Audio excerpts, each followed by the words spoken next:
Well, aspirants, a very warm welcome on the YouTube channel of Analyst IAS. So, our today's topic for discussion for focus of the days is going to be the MakerDAO project. काफ़ी सालों से news में है, इसके बारे में हम एक होलिस्टिक अप्रोच रखेंगे. इसमें डिफरेंट वाटर बॉडीज़ हैं, डिफरेंट मैनेजमेंट अथॉरिटीज़ हैं, रेगुलेशन कमिटीज़ हैं, इन सब के बारे में देख लेंगे. कावेरी रिवर का basin, we'll see what is basically the issue, किसका जुरिडिक्शन है, कर्नाटका का या फिर तमिलनाडु का या किस स्टेट का. एनवायरमेंटल इम्पैक्ट्स क्या होते हैं किसी भी डैम के. After that we'll be discussing our today's prelims practice question based around this topic. Let's start with why news. So Karnataka के जो डिप्यूटी चीफ मिनिस्टर हैं, इन्होंने एक रिजॉल्व एक्सप्रेस किया है to build a dam in a reservoir on the Kaveri of Mekedatu, जो कि तमिलनाडु के बॉर्डर के बिल्कुल पास होगा. लेकिन जो डीएम के जनरल हैं, जो तमिलनाडु के हैं सेक्रेटरी, इन्होंने बहुत शार्प रिस्पॉन्स दिया है और इन्होंने कहा है कि मेकेडाटू जो है प्रोजेक्ट, वो कावेरी वाटर डिस्प्यूट्स ट्रिब्यूनल या फिर किसी भी सुप्रीम कोर्ट की रूलिंग का अवार्ड नहीं है, तो उसको नहीं बनाया जा सकता.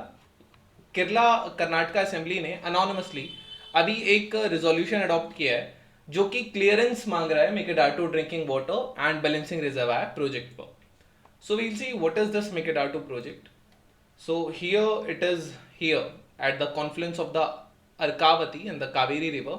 ये तमिलनाडु का बॉर्डर है, सो ये एकदम जस्ट बॉर्डर से पहले है.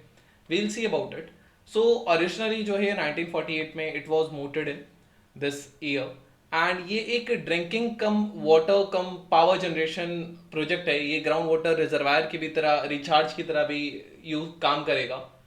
इसका जो लोकेशन है ये कर्नाटका ने प्रपोज किया है और ये नियर ओतीगोंदलू, लगभग 1.5 किलोमीटर मेकेदातु से, Ramanagara district of south Kerala, और at the confluence of this Arkavathi river we have seen it. ये तमिलनाडु से 4 किलोमीटर, लगभग बेंगलुरु से 100 किलोमीटर साउथ पड़ेगा. So here it is. Then Mekedatu project is located in this district and approximately 100 kilometre south of the Bengaluru. ये इसका location है. ये जो प्रपोज डैम है इसकी कैपेसिटी लगभग 48,000 मिलियन क्यूबिक फीट रहेगी और इसका जो एस्टिमेटेड कॉस्ट आया वो 6,000 करोड़ होगा. प्राइमरी ऑब्जेक्टिव जो है that is to provide drinking water to the Bengaluru and recharge the regional ground water table. November 2014 में कर्नाटका गवर्नमेंट ने चीफ मिनिस्टर सिद्धारामलाई के अंदर इन्होंने एक्सप्रेशंस इनवाइट किए थे of interest for the project, और 25 करोड़ इन्होंने एलोकेट किया था 2015 के बजट में एक डिटेल प्रोजेक्ट रिपोर्ट के लिए. देन मेकेडाटू डैम जो है ये लार्जर होगा कृष्ण सागर प्रोजेक्ट से, जो कावेरी रिवर पर ऑलरेडी है, और सेंट्रल वाटर कमीशन होगा. This will approved a feasibility study for the project in 2018, इसने अप्रूव किया था. Then issues, what are the issues with this project? So first of all, multiple clearances. इस project के पास clearances नहीं है, centre से भी उतने नहीं है. मोरओवर कावेरी वाटर शेयरिंग जो बॉडीज वगैरह बनी है उनसे भी नहीं है इसको क्लियरेंस टोटल. देन इफेक्ट्स अगर हम देखें, बट कोई स्टे ऑर्डर भी नहीं है इसके ऊपर. इफेक्ट्स अगर हम देखेंगे तो नेचुरल हैबिटेट पर इफेक्ट आएगा. ये जो प्रपोज लैंड जो है सबमर्जेंस जोन के लिए, ये काफ़ी थ्रेटन्ड स्पीशीज का एक लैंड है. सो प्रोजेक्ट एडवर्सली इनको अफेक्ट करेगा. तमिलनाडु के साथ क्या टसल है, तमिलनाडु इसको बहुत स्ट्रांगली अपोज करता है प्रोजेक्ट को, और ये सुप्रीम कोर्ट पहुंचा था. इसने कहा था कि जो डैम है ये अपर रिपारियन स्टेट्स का जो कावेरी बेसन में है, ये जो इनका तमिलनाडु स्टेट है, इसके जो फार्मर्स जो रहते हैं डेल्टा पे, उनके राइटफुल शेयर ऑफ वाटर को एक तरीके से हैम्पर करेगा. बट कर्नाटका ने इस बात से बिल्कुल मना किया. कर्नाटका ने कहा है कि जितना तमिलनाडु का वाटर है उतना उसके पास जाएगा. स्टेट का कंसर्न है कि जब नेचुरल फ्लो हम इसका चेंज करेंगे, सो इससे कुछ कैलेमिटीज आने के या कहीं नुकसान होने के चांसेस हैं. And moreover it has said to resolve the dispute through the formation of Kaveri water regulation committee. Karnataka ने अपना, it has maintain that the extra drawing of the water जो ये लेगा, it will not affect the mandatory allocation of water to the Tamil Nadu and the Puducherry. Karnataka says that this project जो है it lies within the jurisdictional limit of the Karnataka, और तमिलनाडु को permission हमें नहीं चाहिए.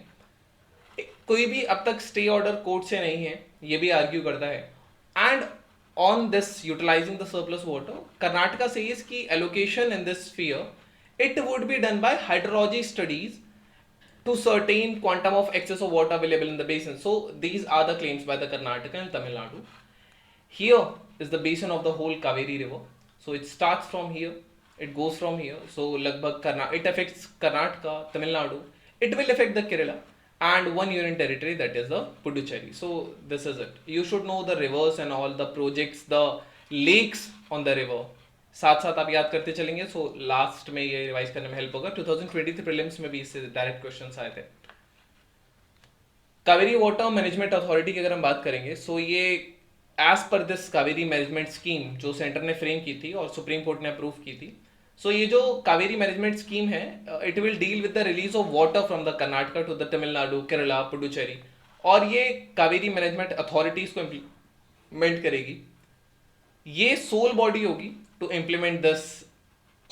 And moreover central government का इसमें कोई भी से नहीं होगा. It will have no say in implementing the scheme except for issuing the administrative advisories to it. एक चेयरमैन होंगे, एक सेक्रेटरी होंगे और 8 मेंबर होंगे इसमें. So out of the 8 member कुछ परमानेंट होंगे, कुछ नॉन परमानेंट, कुछ पार्ट टाइम होंगे, कुछ नहीं. सो ये कंसर्न का नहीं है. मेन मैंडेट जो है इसका, that is to secure implementation and compliance of the supreme court's order in relation to storage, apportionment, regulation, control of Kaveri waters. ये it will also advise the states to improve the water use efficiency. ये micro irrigation को promote करेगा. It will help to change in cropping patterns, improve farm practices would be there. It will develop, there would be developments of command areas also. और ये एक annual report भी देगा जो कि इसकी एक्टिविटीज प्रीसीडिंग ईयर में रही हैं. Then Kaveri water regulation committee है. ये जो कमेटी है, it has been framed under the provisions of in the Kaveri management scheme which was laid down by the supreme court. ये जो इससे हमने पहले पढ़ा कावेरी वाटर मैनेजमेंट अथॉरिटी, वो अम्ब्रेला बॉडी होगी. और जो इसका यूज होगा to monitor the water management on day to day basis.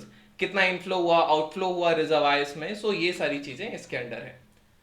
Environmental impacts क्या होते हैं डैम्स के? तो सबसे पहला जो इंपैक्ट आता है वो डिस्ट्रक्शन ऑफ नेचर होता है.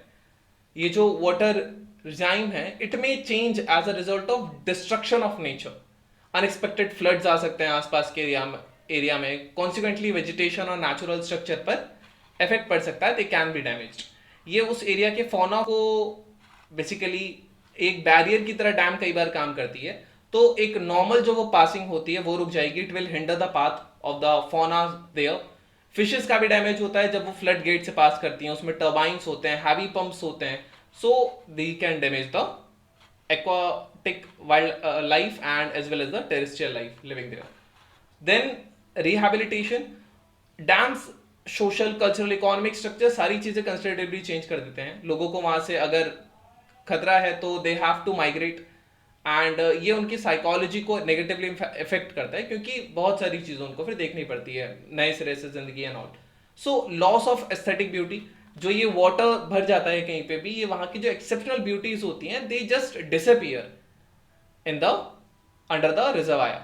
चांसेस ऑफ अर्थक्वेक है. अगर डैम ज्यादा बड़ा होता है उसमें पानी भी भरने लगता है due to the excessive weight, there are chances of earthquakes. Prelims practice first question. So which of the following protected areas are located in the Kaveri basin? Nagarhole, Papikonda, Satyamangalam or the Vaidanad Wildlife Sanctuary? Select the correct answer in the code given below. Only 1, 2, 3 or 4. Second question says, consider the statements. River Kaveri has well developed valley. Valley of Alaknanda is still growing. River Krishna is largest east. This is east flowing peninsular river. Which of the following statements given above is are correct? So only 1, only 2, yeah, all 3. All 4 is also, D is for all 4. So this is not 4. You can just erase this 4. So there are just 3 options. Only 1, only 2 or only 3. This is not an option. You can cut this. So this was all about today's video and session. Thank you. Have a nice day and stay tuned.